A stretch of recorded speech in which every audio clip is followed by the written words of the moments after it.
Sydney and Auckland have become the world's first major cities to welcome New Year 2024, with more than 1 million revelers cheering spectacular fireworks displays that lit up the skies over Sydney Harbour and New Zealand's tallest structure, Sky Tower.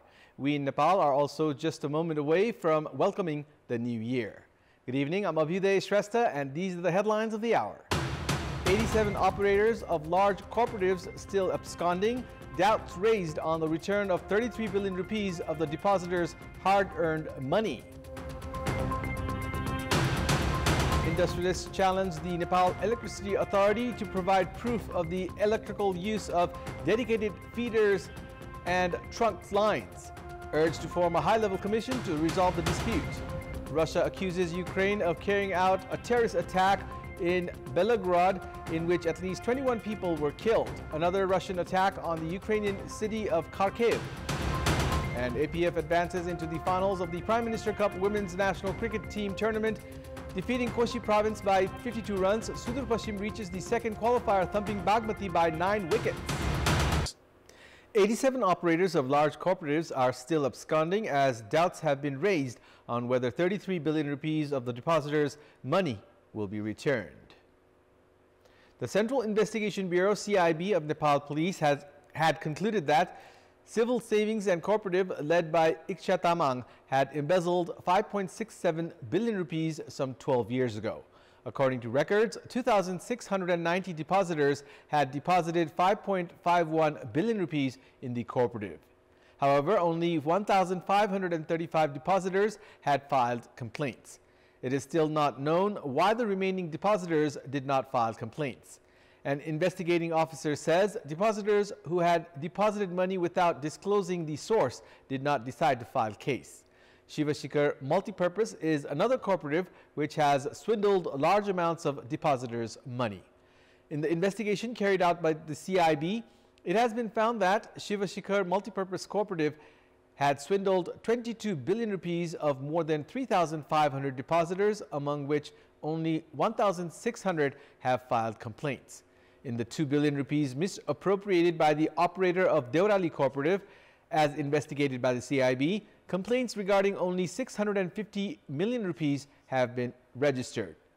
Looking at these cases, question has been raised on why all the depositors have not filed cases with the police, at a time when victims are protesting at the streets demanding for the return of their hard-earned money. A total of 31,373 cooperatives are currently in operation across the country, in which 478 billion rupees is deposited, out of which 426 billion rupees has been dispersed as loan.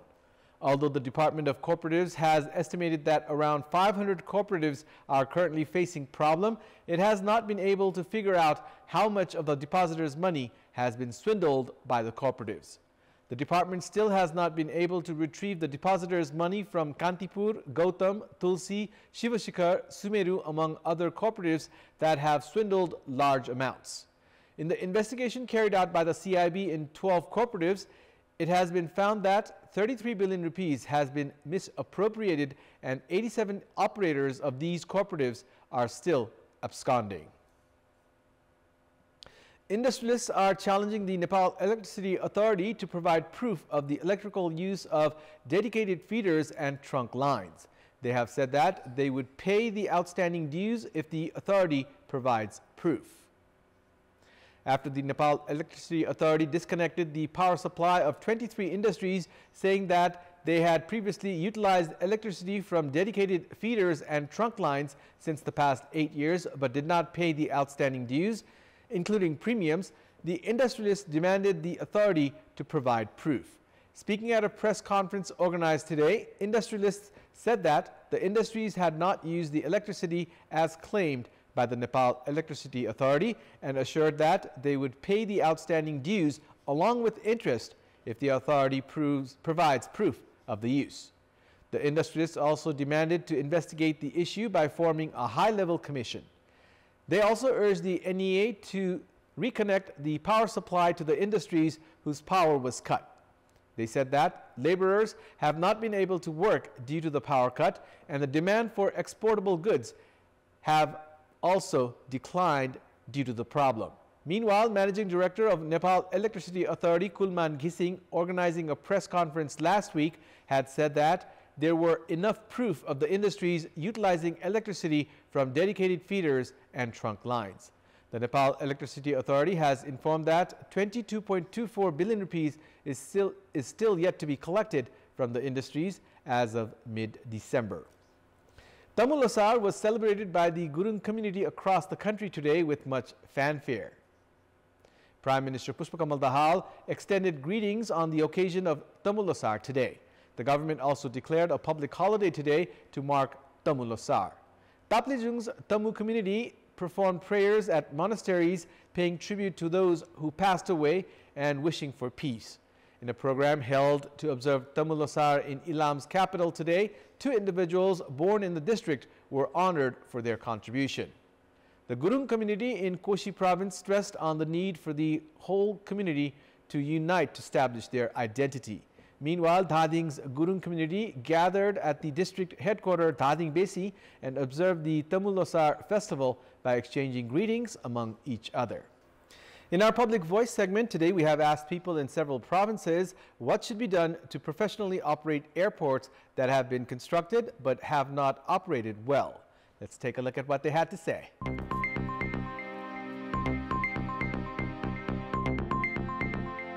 Important ठाउँमा मात्र airport खोले राम्रो हो प्राइभेटमा दिएपछि चल्न सक्छ सरकारले एयरपोर्ट सञ्चालन गर्न सक्दैन भने निजी क्षेत्रलाई सञ्चालन गर्न दिए हुन्छ नेपाल सरकारले यसलाई योजनाबद्ध रूपमा जानु पर्यो यो राज्यको दायित्व हो र यो राज्यले नै यसलाई योजनाबद्ध रूपमा एउटा योजना बनाएर यसमा काम गर्नुपर्छ नजिकका छिमेकी विमानस्थलहरूलाई जोड्ने गरी नेटवर्किङ गर्ने गरी राज्यले पोलिसी लेभलबाट गर्ने निजी विमानहरूलाई पनि त्यहाँ चल्न सक्ने वातावरण सिर्जना गरिदिनुपर्छ सहुलियत रूपमा चढ्न सक्ने गरी विमानहरूको व्यवस्थापन गर्नुपर्छ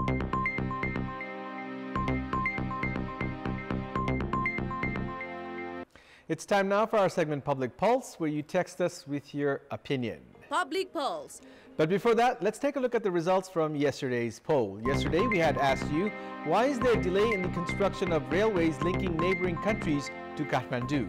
40% voted for A, geographically challenging, 25% voted for B, lack of resources, and 35% voted for C, confusion in process. And here's today's question. What is the reason behind the delay in investigating complaints filed against judges? Your options are A, intention to save them, B, snail-paced work process, and C, it takes time. The voting is on. Type NEWS, select your option A, B, or C, and send it to 34001 to share your opinion with us. And it's time now for the international updates. The United Nations Assistant Secretary General Khaled Khairi said the fighting and bloodshed must end in the Russia-Ukraine war as Moscow and Kiev traded blame over civilian deaths. Russia accused Ukraine at the UN Security Council of carrying out a terrorist attack on the Russian provincial capital of Belgorod, in which at least 21 people were killed.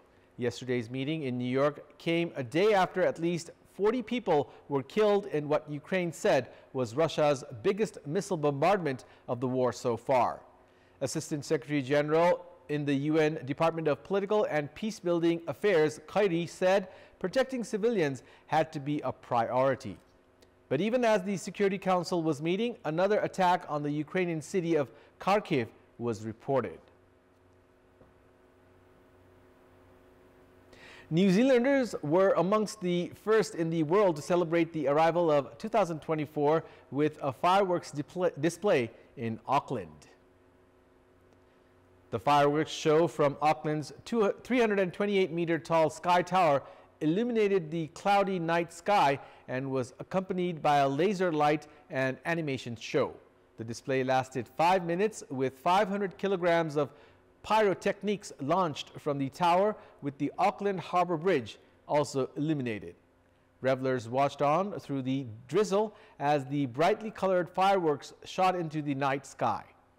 Sydney welcomed the 2024 New Year with a dazzling fireworks display featuring silver and gold pyrotechnics to commemorate the Opera House's 50th anniversary. The 12-minute spectacular included 36,000 shooting effects featuring comets, mines, and crucettes, and 13,000 aerial shells, including serpent, Saturn ring, and horsetail willow shells. The fireworks were launched from Sydney Harbour Bridge, Sydney Opera House, 6 water-based platforms, 5 city building rooftops, and 4 pontoons across the city. According to the organizers, the display used more than 8.5 tons of fireworks.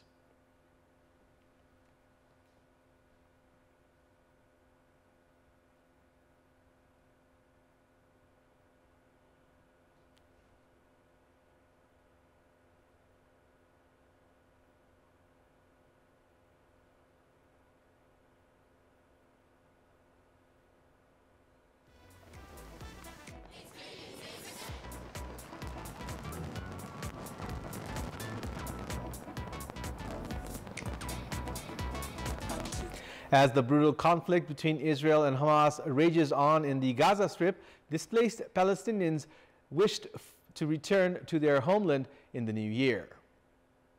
Residents in the Gaza Strip are still engulfed in the shadow of war at the end of 2023, with worsening security situation and living conditions. As Israel has intensified strikes on southern parts of the Gaza Strip, at least 100,000 displaced Palestinians flooded into a desolate area on the outskirts of Rafah, a city bordering the neighboring country Egypt, in just past week alone. Seeking refugees in this barren land, displaced Palestinians set up makeshift tents using scavenged wood and fabric. Yasser Jarab used to be a businessman living in Gaza City.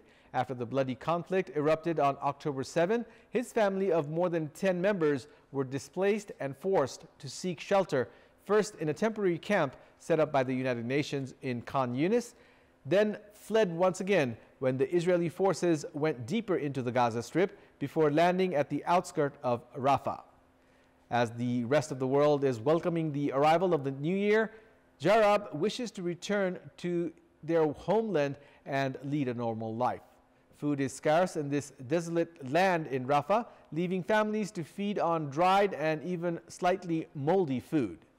Fetching water requires a journey to the city center of Rafah, several kilometers away, where hours-long queues await to fill up a few buckets of water for the entire family. To save water, the murky water is repeatedly used until it is only fit for laundry. As a large number of Palestinians are seeking refuge in the southern areas, Rafah is currently becoming the most densely populated region in the Gaza Strip, with population densities exceeding 12,000 people per square kilometer, according to United Nations data.